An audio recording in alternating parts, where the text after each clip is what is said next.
Oh, avanti molto bene la battaglia che facciamo. Ok, va, era lo de la modificación del kilómetro. Va, ahorita te pregunto la.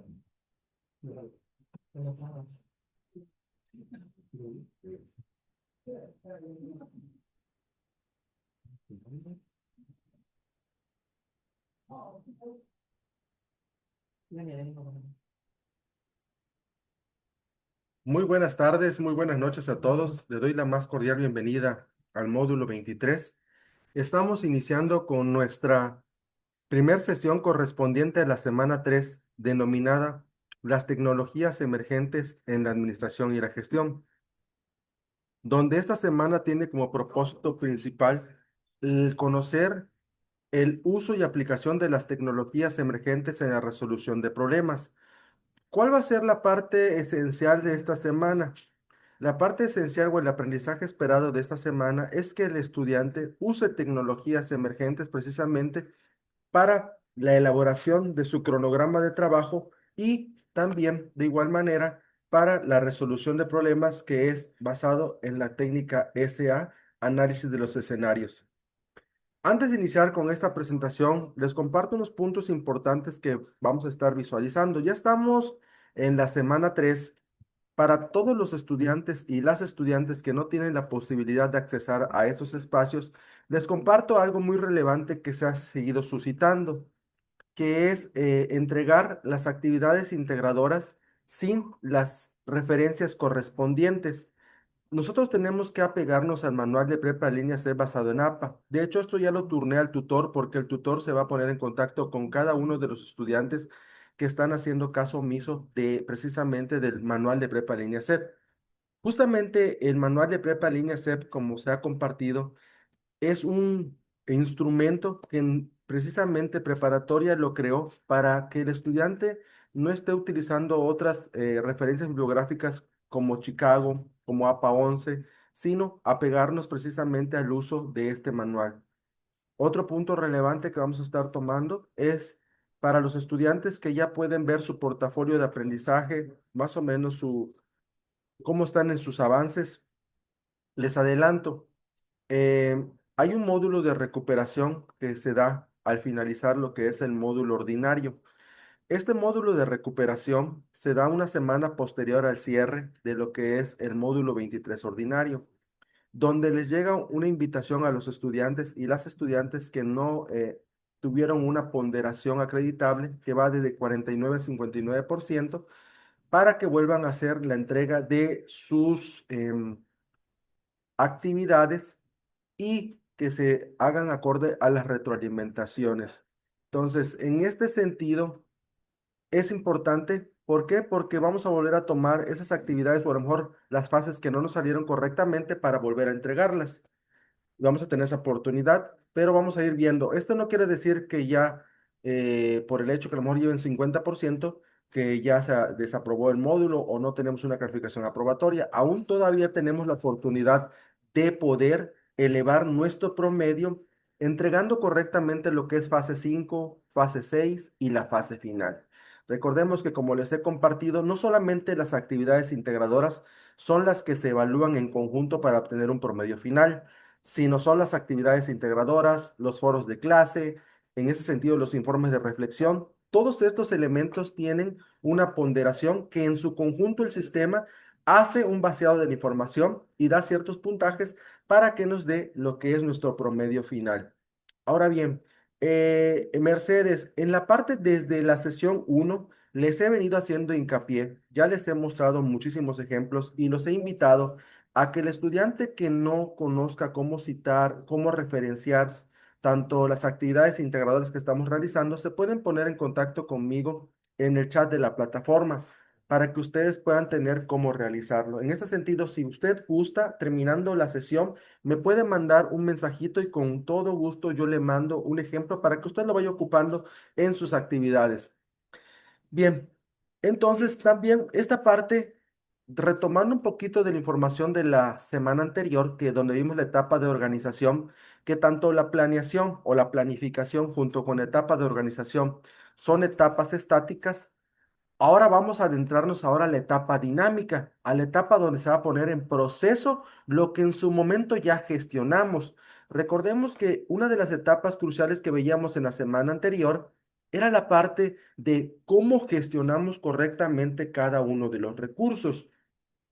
¿Cuál es la importancia de mantener que era un recurso material que eran los bienes tangibles, como computadoras, escritorios, mesas, lápices, lapiceros, evitando colocar acciones?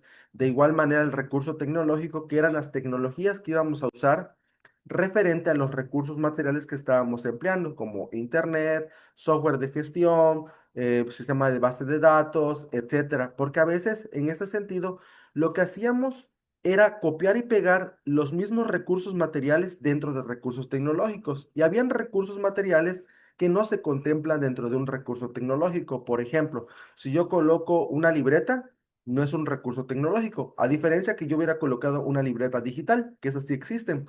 Entonces, todo varía de acuerdo a la estructuración o a la argumentación de lo que queremos nosotros manifestar. Ahora, otro punto relevante, perdón, otro punto relevante es la parte de los recursos humanos. Les compartía desde las dos sesiones que tuvimos la importancia de establecer quiénes son los colaboradores que van a estar bajo su mando. En muchos trabajos veíamos colaboradores como personas del gobierno, tanto municipal, estatal, que lo colocan dentro de un recurso humano o a veces también asociaciones privadas.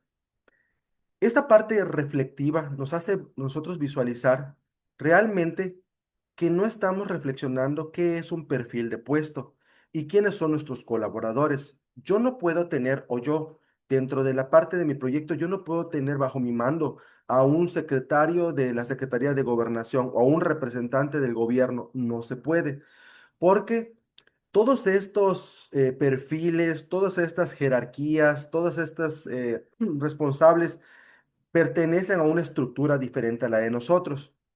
Lo que nosotros teníamos que contemplar eran cuál eran los perfiles que íbamos a ocupar.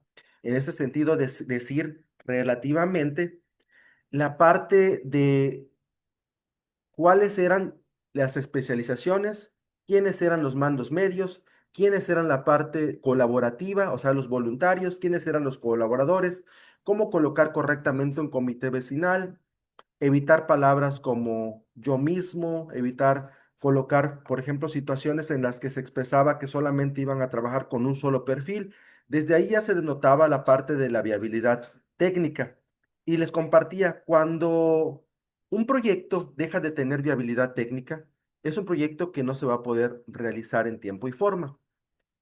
A grandes rasgos, a grandes escalas, lo que era fase 3 y fase 4 estaban interrelacionadas porque en su momento fase 4 era la elaboración del esquema de jerarquías, pero no sin antes cubrir las instrucciones que nos solicitaba cada uno de los puntos, que era precisamente describir cuáles eran los perfiles de puesto, cuáles eran las características de cada uno de los perfiles, ¿en qué fases iban a intervenir? Por ejemplo, habían trabajos que me colocaban cuatro fases cuando solamente existen tres, que eran actividades previas, actividades de desarrollo y actividades de concreción. O en su caso me adjuntaban fases como fase de implementación, fase otras fases que fase uno, fase 2, todas las fases.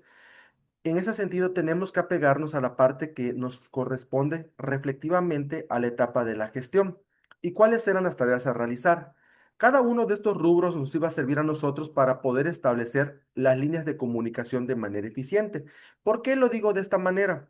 Cuando elaboramos un organigrama, que era lo que veíamos en la última sesión, las líneas de comunicación existen desde los mandos altos, que son los directivos, los mandos medios, los mandos bajos y la plantilla base. Yo no puedo colocar en la misma línea de comunicación a un colaborador y en la misma línea de comunicación coloque a una especialidad. O sea, por ejemplo, que yo tenga colaboradores, tenga yo aquí a un jefe administrativo, consecutivamente tengo a un auxiliar de limpieza y consecutivamente tengo a lo que es un contador. Esta parte hay una gran relevancia en el decir cómo pueden tener el mismo nivel de jerarquía si dos de las personas que yo tengo dentro de mis funciones son especialistas en temas. Tienen estudios, tienen esto, tienen a lo mejor un papel, tienen un título. O sea, o son técnicos, como yo lo haya puesto la nomenclatura de descripción de puestos. Entonces, desde ahí empezamos a ver que tenemos que contemplar que viene en escalofón, viene de bajada o en cascada, para poder definir cuál es el puesto máximo, cuál es el puesto medio y cuáles son los puestos bajos. Ahora, vamos a iniciar con esta presentación que es las de tecnologías y justamente dentro de la parte de la resolución de problemas, que es una de las cuestiones importantes que vemos hoy en día dentro de nuestro foro de clase, es qué tecnologías de comunicación interna son las que yo emplearía con mis colaboradores. Ahora, ¿quiénes son los colaboradores? Los colaboradores son sus trabajadores, son los empleados que ustedes están contratando como plantilla laboral. Cuando hablamos de comunicación interna, hay una gran diferencia entre comunicación externa y comunicación interna. Recordemos, para que exista una buena comunicación, necesitamos de dos. Necesitamos de un emisor y de un receptor y el canal de comunicación. El emisor, como su nombre lo indica, emite un mensaje codificado, lo manda a través de un canal de comunicación. El receptor recibe ese mensaje codificado y lo va a decodificar. Una vez que el receptor decodifica el mensaje, se hace algo que se llama feedback. El feedback es la respuesta que se da al momento que el emisor decodifica el mensaje. Ahora, perdón, el receptor se convierte en emisor y lo que era el emisor se convierte en receptor y viceversa. Eso se hace en los canales de comunicación. ¿Cuáles serían en este caso los canales de comunicación que nosotros emplearíamos?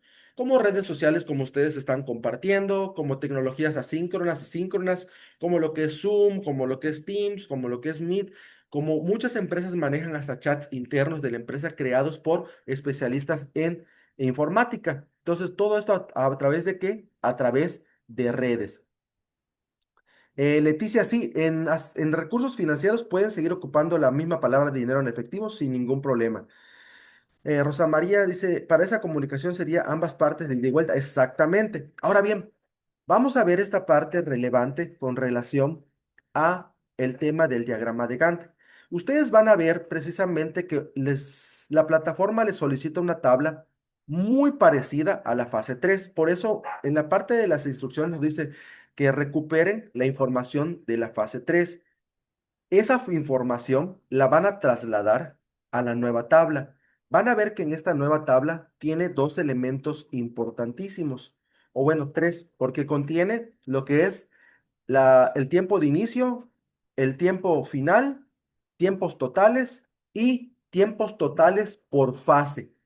Voy a ingresar a la plataforma para que veamos esta tablita y les explique, antes de que yo inicie con el tema, pero para que yo les explique esta parte esencial. Ok, en la plataforma cuando ingresamos, vamos a ver en esta tabla de control, que es una etapa dinámica. ¿Por qué se le llama etapa dinámica? Porque relativamente aquí ya vamos a asignar tareas, tiempos a cada uno de los responsables de actividades y tareas. ¿Quiénes son los responsables de actividades y tareas? Ahí ya se colocan únicamente los perfiles. Esto lo dejo por los estudiantes que colocaron una persona con conocimientos en administración. Ya no se va a colocar eso. Ahora se va a colocar el perfil de puesto administrador, el perfil de puesto ayudante de limpieza, el perfil de puesto gerente de proyecto, gestor de proyecto, el perfil de puesto contador y así cada uno de los perfiles que ustedes estuvieron creando. Bien, ¿qué vamos a hacer para poder tener el 100% de calificación en la fase 5? Como les decía, es más sencillo ya esta. Ya estamos yendo un poquito más como bajando la intensidad de las actividades. La única que va a necesitar un poquito más de refuerzo, que ahorita les voy a explicar, es la fase 6 porque está un poquito complicada las instrucciones. Dice, recupera el cuadro realizado en la actividad de la fase 3: organización, actividades, tareas, recursos y procesos. En él se encuentran las fases, actividades y tareas definidas para administrar y gestionar el proyecto. Contiene la descripción de los recursos tanto materiales, tecnológicos, económicos y humanos que hay que considerar para su desarrollo. O sea, si nosotros obtuvimos el 100% de calificación en la parte de la tabla y está correcto todo, solamente lo que van a hacer ustedes es copiar y pegar y modificar nada más la última columna. Pero si tenemos que resolver o tenemos que poder volver a pulir los conocimientos, que me salió mal a lo mejor el recurso financiero, me salió mal el recurso material o alguna actividad o alguna tarea, tengo que adecuarla para poder realizar mi fase 5. Porque en este caso, ¿qué pasaría si yo vuelvo a entregar la misma cantidad de errores que tuve en la fase 3? Que yo le coloco en recursos materiales, no lo necesito, coloco en recursos financieros, me tocó leer, no aplica, no aplica, no aplica, no aplica, no aplica. Y que entonces la pregunta alusiva en esto es, ¿qué sentido tiene la realización de un proyecto si yo no voy a utilizar recursos? Y era lo que yo les platicaba. No es tanto que el asesor virtual en turno diga así debe de ser. Esto está basado en autores. Todos los autores que vienen de basados en administración nos dicen que la gestión de recursos es una etapa crucial para poder definir la etapa de control. Ahora bien, van a ver esta tabla que tiene estos elementos adicionales que dice tiempo total de la actividad, tiempo de inicio, tiempo de conclusión. En la parte de aquí arribita de la fila dice fase inicial, tiempo total. Entre ese paréntesis, ¿qué es lo que voy a colocar? Lo que ustedes van a colocar es la sumatoria de los meses que le va a ocupar cada una de las fases. Por ejemplo, si mi fase inicial me tomó 3 meses, aquí arribita voy a poner 3 meses y esos 3 meses los voy a distribuir entre todas mis actividades y tareas de la fase inicial. Si a la siguiente fase le voy a asignar a lo mejor 6 meses, entonces voy a asignar 6 meses entre la fase de desarrollo. Hasta aquí ya tengo 9 meses. Y si yo quiero colocar a lo mejor otros 3 meses en la fase de concreción, voy a distribuir el tiempo entre las tareas de mi fase de concreción. Hasta ahí ya tengo mis 12 meses como mínimo, porque recordemos, desde la semana 1 les compartía que el objetivo general va a ser a largo plazo y como mínimo era 12 meses. Y como les decía, ese recuadro verde que en su momento fue la primera sesión les compartí, es este, dice, en el diagrama es posible observar el avance del proyecto en porcentajes. Ejemplo, si tu proyecto se llevara a cabo durante un año, ¿por qué no dice menos? Porque sabemos que los proyectos sociales o los proyectos de concientización requieren de grandes tiempos y grandes esfuerzos. Por eso no vamos a encontrar en ninguna tabla que diga, si tu proyecto se llevara a cabo durante 3 meses o 2 meses, dividir 3 meses dentro de las tres fases. Desde ahí ya tendríamos un problema de factibilidad, de viabilidad, de análisis de prefactibilidad, tanto económico, técnico, financiero y humano, y sería un proyecto que no se pueda llevar a cabo. Entonces, como mínimo vamos a tener 12 meses y los que contemplaron un poco más en su objetivo general, porque a lo mejor su demografía de población era mucho más amplia, pues lo que van a hacer es dividir la cantidad de meses, años entre las tres fases. Entonces, puedes dividir los 12 meses en 4 momentos, de tal manera que cada 3 meses cumples con un cuarto de avance del proyecto con las actividades que esto implique. Esto es un 25% que va sumando hasta lograr un 100%. O sea que la sumatoria total de las tres fases me debe de dar la temporalidad del objetivo general. O sea, ¿cómo le voy a colocar los tiempos? Eso va a ser acorde a sus necesidades, va a ser acorde a sus tareas. Puede ser que a lo mejor una tarea me ocupe mucho más tiempo de realizar que otra. A lo mejor yo en mi tarea primera que tenía, que era realizar la junta vecinal, me va a tomar a lo mejor, no sé, un mes por la cantidad de población que yo voy a trabajar. Entonces, esa va a ser la que mayor tiempo tenga y lo demás de temporalidad lo voy a distribuir entre las demás tareas. Tiempo de inicio, se colocan fechas, no se vayan a confundir, no se colocan semanas, no se colocan meses, se colocan fechas. Por eso, vamos a trabajar con fechas en tiempos de inicio y tiempos de conclusión. Por ejemplo, supongamos que esta es su tabla, que yo estoy haciendo, está elaborando su tabla ustedes, y la tarea dice analizar tiendas similares para conocer costos de calidad, tiempo de entrega, formas de pago. Ok, tiempo de inicio. Vamos a hacerlo a modo de ejemplificación. Empecé a hacer mi tarea el día de hoy o ayer y le pongo día 2 de julio del 2025 al día, no sé, julio, agosto, septiembre, 2 meses y le pongo 2 de septiembre del 2025. Del 2 de julio al 2 de septiembre tengo 2 meses. En el tiempo total de la actividad, ahí sí puedo colocar 2 meses o lo puedo colocar en días o 60 días. Y así con cada una. ¿Por qué se ocupan fechas? Porque las tecnologías emergentes que ustedes deben de usar van a emplear fechas. Todos los sistemas tanto Tom's Planner como Excel dinámico, porque ahorita vamos a ver lo que no se va a aceptar como Excel, porque la plataforma nos da las ligas para que ustedes puedan visitar un Excel dinámico, Tom's Planner, Gantt Project. Son tecnologías que nos dan fechas para poder realizar lo que es nuestro diagrama. ¿Por qué fechas? Porque se le asignan responsabilidades a cada uno de los colaboradores que van a estar trabajando con nosotros. Em, María Candelaria nos comparte, de los 23 módulos, en este me ha ido muy mal.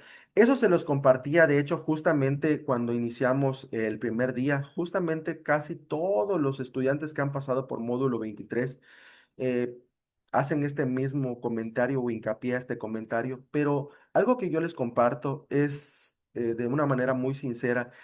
Desde el momento que yo inicio con las sesiones, les comparto exactamente lo que van a entregar, les doy ejemplificaciones.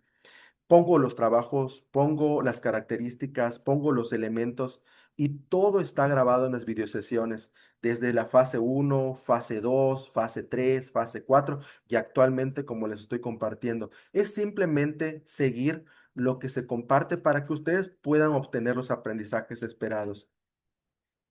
Como Leticia comparte, también puede ser porque la gente no tiene tiempo y hay que adaptarse para que todos estén. Yo lo había empezado en Excel, ok, ahorita le voy a compartir también el de Excel para que lo podamos ver como ejemplificación. Y bien, entonces, esta parte es la que ustedes van a realizar. Una vez que ustedes ya vacíen su información dentro de esta tabla, ¿qué voy a hacer? Voy a elaborar mi diagrama de Gantt en una tecnología emergente, ya sea Excel dinámico, vamos, me voy a adelantar mucho a lo que debo de exponerles. Vamos a entrar a YouTube, les voy a compartir lo que es un diagrama de Gantt dinámico y la diferencia que existe entre un diagrama de Gantt estático.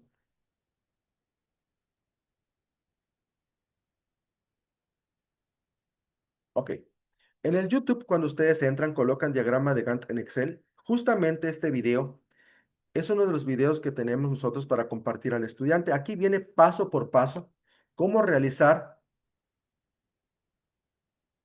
cómo realizar un diagrama de Gantt. Es dinámico de manera muy fácil. Se lo voy a compartir en el chat.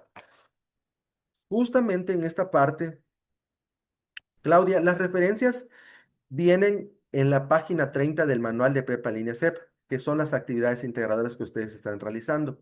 Es muy importante que ustedes lean, de hecho esto ya se lo he turnado al tutor porque siempre ocupamos la palabra que el manual no dice nada. Entonces sí es muy importante que ustedes puedan leer el manual de Prepa en línea CEP. En la página 30 exactamente lo dice. Realmente como les he compartido desde sesión uno, no es la función del asesor virtual decirle al estudiante en qué página exacta están lo que es las fuentes de información. Por eso precisamente desde el módulo uno tuvieron un curso de inducción donde les debieron haber expuesto todas estas enseñanzas referente a lo que era el manual del asesor virtual, a las normas de comunicación virtual, a la interacción que hay en cada uno de estos espacios y justamente a la obtención de los aprendizajes esperados. Bien, entonces, como vemos aquí precisamente en este video, van a ver esta tablita que realizan referente a las actividades y sus fechas de inicio y fechas de conclusión. Y adelantando el video, esto que ustedes ven aquí todavía no es un diagrama de Gantt. A esto, como lo están viendo aquí, se le llama gráfico de barras. Para que lo puedan convertir, hay que utilizar ciertas formulitas que les van a ir mostrando con la tecnología para que posteriormente esto vaya quedando de esta manera hasta ajustarlo y que quede de esta forma, para que esto sí cumpla con los aprendizajes esperados de las fechas de inicio y las fechas de conclusión de cada una de las actividades y tareas que estamos compartiendo. Em, Ahora bien, voy a regresarme a la parte de mi presentación. Voy a entrar de lleno a lo que es la parte del diagrama de Gantt y posteriormente les voy a compartir qué van a entregar en fase 4. Ahorita también les voy a mostrar una tecnología muy sencilla de usar que se llama Tom's Planner para que si se les dificulta el Excel, en Tom's Planner lo pueden hacer sencillamente. Pueden tomar capturas de pantalla. De igual manera les voy a compartir cómo pueden compartir la URL, pero con esa tecnología muy básica van a aprender cómo realizar el diagrama de Gantt. Bien,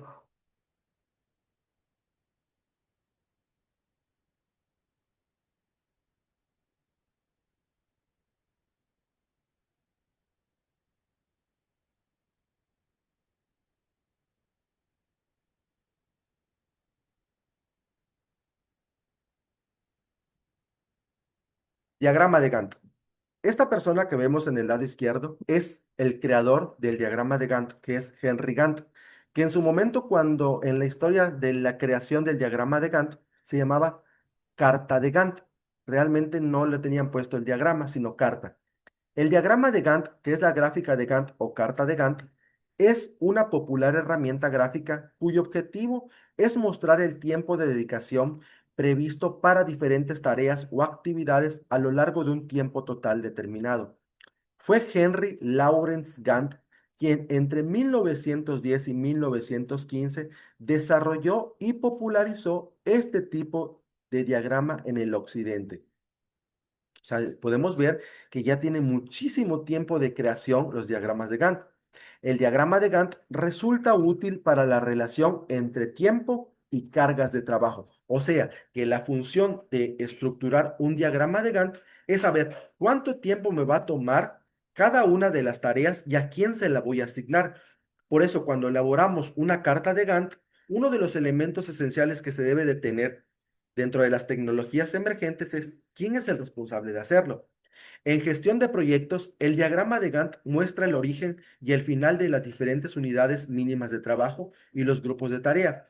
Esta pequeña imagen que ustedes ven en pantalla es un gráfico de Gantt elaborado con el Excel dinámico, tal como les acabo de compartir en el video de YouTube. Justamente queda así cuando inicia y cuando termina. Y me aparecen las tareas a realizar. Es una forma sencilla de usar el Excel. Ahora, ¿cuál es la finalidad del diagrama de Gantt? Desde su introducción, los diagramas de Gantt se han convertido en una herramienta básica en la gestión de proyectos de todo tipo, con la finalidad de representar las diferentes fases, tareas o actividades programadas como parte de un proyecto o para mostrar una línea de tiempo en las diferentes actividades, haciendo el método más eficiente.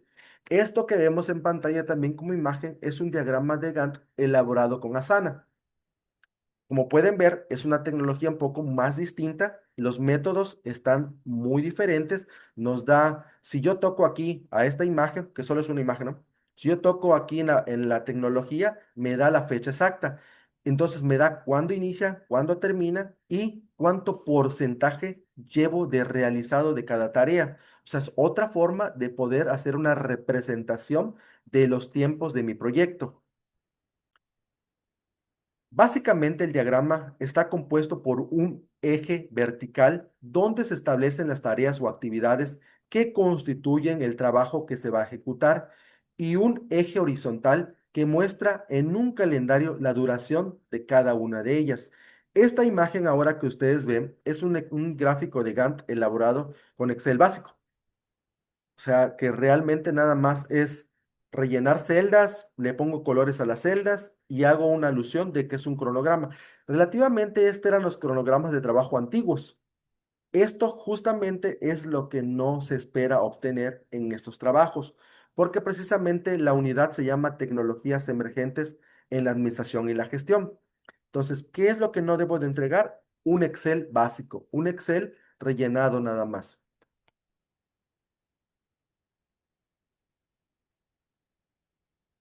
Ventajas y desventajas. ¿Cuáles son sus ventajas? Es muy sencilla y fácil de entender. Da una representación global del proyecto. Lo permite hacer sin muchas dificultades. Está en paquetes computacionales como Microsoft Office Project. ¿Cuáles son las desventajas? No muestra relaciones de procedencia entre actividades claramente. No permite optimizar el desarrollo de un programa. No muestra las actividades críticas o claves de un proyecto. ¿Dónde podemos ver actividades críticas? Acordémonos en dónde, en el método PERT. Pasos para construir una carta o diagrama de Gantt.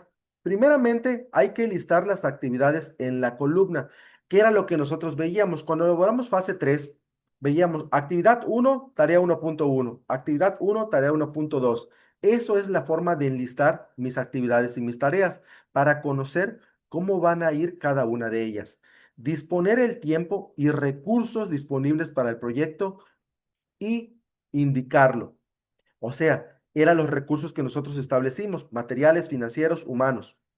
Dice, calcular el tiempo para cada una de las actividades. ¿Cómo lo voy a calcular? Eso va a su consideración. Ustedes le van a colocar sus fechas de inicio y sus fechas de conclusión. Indicar estos tiempos en forma de barras horizontales. Reordenar cronológicamente y ajustar tiempos o secuencias de actividades.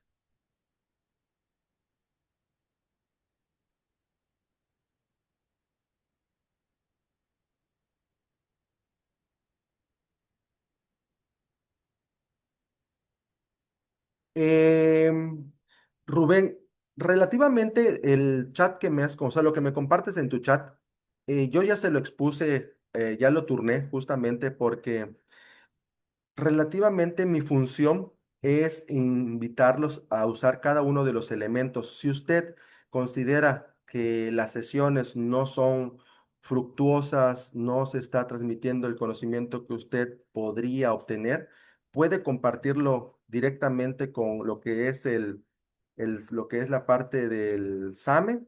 Ya el SAME me va a escribir a mí y yo también le voy a dar una respuesta porque precisamente la parte de que usted comparte de que no podemos dominar una formulación para proyectos que a un profesionista le costó 4 años, lo que estamos viendo es algo básico, ni siquiera es algo de un profesional.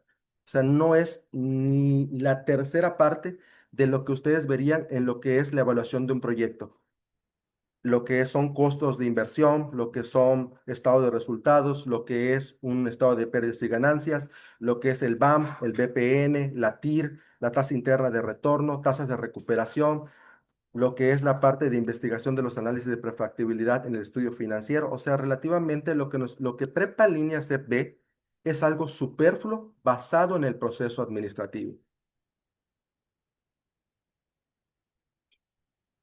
Bien, se acabaron los primeros 30 minutos de la sesión. Vamos a desconectarnos y nos volvemos a reconectar, por favor, para continuar.